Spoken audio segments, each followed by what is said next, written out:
Today, I want to talk about four P's of tourism. Now, these four P's are coined by Jerome McCarthy in 1960 in one of his articles in Harvard Business Review. The four P's are product, price, place, and promotion, which each student of MBA has to learn, the four P's. So, one of my PhD students chose this topic, four P's of tourism industry, and when she had to give the presentation in RAC, the one of the panelists was not understanding anything about the four P's. Once he asked if it's a product in tourism is destination. How is it tangible or how is it intangible? So then I had to step in and I told him that these four P's, product, price, place, promotion of tourism industry are very complex. It's tangible as well as intangible. So the first piece, product is destination in tourism. So destination, wherever we go, let's talk about Indian destinations. There are so many destinations, famous for some destinations are pilgrimages, some destinations have scenic beauty, some destinations are for gambling, some destinations are for business, okay? Some destinations are for medical services. Some destinations are, they're known for adventure, so on and so forth. So, prices, all the agents who prepare these packages, tourist packages, and they prepare them, and these packages can be for 10 days, 15 days, sometimes even a month or so. So, tourist agents, and companies, and even some blogs, they prepare the pricing of the package of tourism.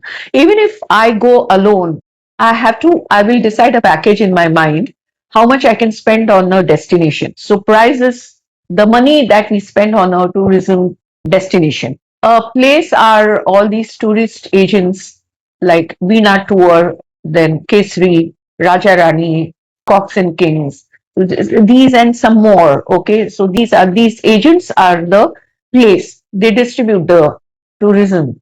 I mean, they prepare the packages and they sell, so they are the place. And promotion is in tourism, it's word of mouth, which is most important. People talk good about a destination. People talk like, if somebody goes to Tirupati Balaji, I went there, मैंने darshan liya.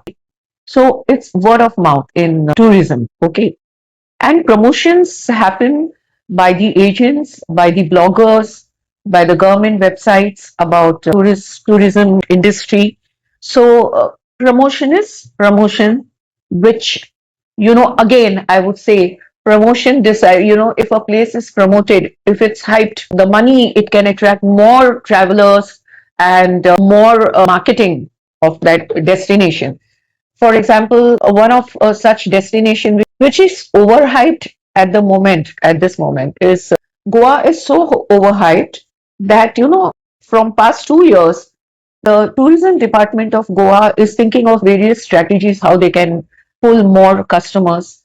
It's not only for the destination. So they have these Panchakarma centers, and they have this Ayurvedic centers. So that they're trying to promote Goa in various ways.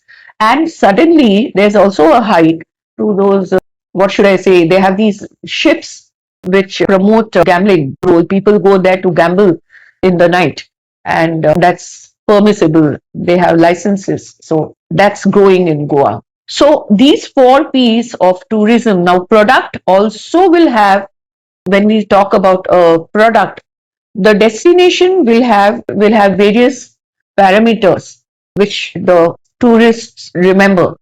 For example, you talk about Goa, some people remember the Goan food, then they will remain the adventures, Goan, in the beach sides, adventures, the temples in Goa, which are very famous, and they're clean.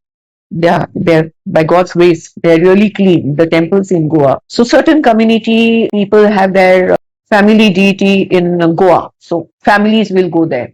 So food, then people, the Goan people, how they entertain people, how they behave with people, how they behave with the tourists, all of this matters in the destination. So destination, as I told that panelist, destination is tangible and intangible. Okay.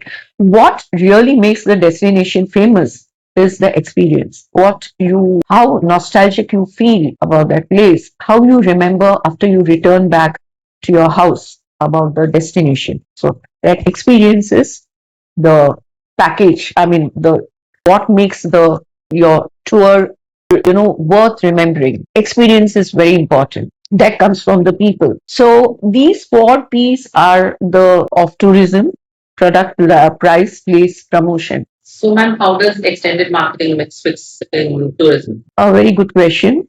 So, extended marketing mixes people, processes, and physical evidence. So, people here, I connect people most important because they are the ones who make the place. So many tourism gives chance to so many entrepreneurial, startups. I mean, so many startups. Okay, people can make best use of entrepreneurial opportunities in a destination. They can sell food, they can sell handicraft, they can sell dresses, they can sell. So if you go to Goa, you see all the bikinis and loose shirts and short pants, to wear on those chappals for the beach. So many shops, and they're earning there. So many places in Goa, you get home food, Goan food, you get in many homes are selling Goan foods and they become famous. So people make the destination famous. They must maintain cleanliness. They must be courteous. They must guide the tourist, not misguide. So one thing I want to tell you is last year in April 2025, there was this attack, Pahalgam, in Kashmir. The terrorists, they shot down some men just asking them whether they were Hindus or Muslims. Now, some people, your brain has to work at that time. And those people with guns, nobody can. Even if somebody is a liar, cannot lie at that moment. And they shot these Hindu men in presence of their wives. So that's how it was followed by Operation Sindoor in May 2025. Now, such incidents, you know, they spoil a destination. Safety is very important. Then, so people and processes. What kind of experience do tourists experience in the aeroplane? How the air hostesses treated them, the stewards, how long the flight was, whether the flight took off early, reached in the place early in the time. So physical, the processes are very important in a hotel when you check in, whether how long were you made to wait. What happens, Gitika, is sometimes in seasons, there are seasons for certain destinations. In the seasons, if the place becomes overcrowded, the experience is not so good. So everything, if you when you get into a hotel, how long it took for all your, for booking, for giving you a room, giving you the best room, the food, the services in the hotel, the flight, the services in the flight, the train, what services are offered in the train. So these processes are very important, and physical evidences in tourism, it is entire experience of a tourist, everything. So product, price, place, promotion, people, processes gives the physical evidence. So physical evidence is cleanliness in tourism, how clean the place is, how tidy the roads are, how what kind of greenery is there, how is the infrastructure, how the roads are, how the bridges, how the places are connected in a city or in a village. These are physical evidences. How do you rate Indian tourism? Sorry to say, I read it in a newspaper and I also saw a reel on social media. A Gujarati gang of tourists, they started doing Garba. I think it's at the airport or on some road, okay? They started doing Garba. Now, that's not the way people should do. Tourists when you're in Rome, behave like a Roman. So every city, every country has its own culture. We have to, as tourists, we must abide by those culture, their behavior. Each place you can't go and we can't behave the way we want. We have to respect the locals. We have to respect the most important is manners, etiquettes, what's required in the country. You can't go and throw plastic packets in Japan. You'll be sued. You can't go and spit in Dubai. The police will pick you up. Okay. Safety is very important in tourism, and respecting the locals of any destination is most important, which we Indians lack. We lack it completely.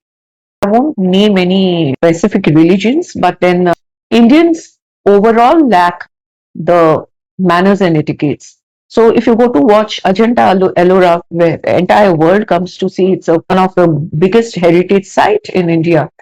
You'll see people have written rubbish things on the wall. People eat hookah, they spit over there. Wrappers, plastic wrappers are thrown everywhere. That doesn't give a good taste. Why can't we keep our places clean? Now, cleanliness is something I think Indians lack. We keep our houses clean, but our surroundings we are least bothered. Ma'am, so which P out of all the P's is most important? I think it's people. People make a destination famous. Now, when I say people who are visiting the destination as well as people who are living in that destination, people make a destination. They make it famous. They can do wonders. They can do so many things to make a place famous. Tirupati has become famous. Tirupati Balaji in India has become so famous because of the god, and it's word of mouth. मेरी ये मन्नत पूरी हो गई, तुम्हारी ये मन्नत पूरी हो गई. People flock to Tirupati. It's round the clock. It's filled with devotees, and hardly 2 hours the temple is closed. Otherwise, the temple is, in after short intervals. There are some intervals, but then the day it's throughout the day. Devotees flock to Tirupati. Now I see recently when I went, I saw it's much cleaner and the processes are also speedier. They are using AI at Tirupati. They are using AI at Shirdi. Okay. So the concept of faith economy in India is really picking up. It's giving rise to our GDP. So faith economy is people having faith in certain worship places, so they go there. When they go, you'll see five-star hotels at Shirdi, at Tirupati also. Each and every five-star, four-star brand is present at the Tirupati. Padmanabh Swami in Kerala. Okay. Again, then you'll see some star hotels over there. Then these hotels give employment to youngsters to work. So people get employment opportunities, and the infrastructure automatically grows in those places because the state government wants more and more tourists to come. So faith economy is a new concept which is rising in tourism, and it's adding to the GDP of India. I'm authoring a book on faith economy. So this is how the 4 P's and the 3 extended P's make a tourist destination famous.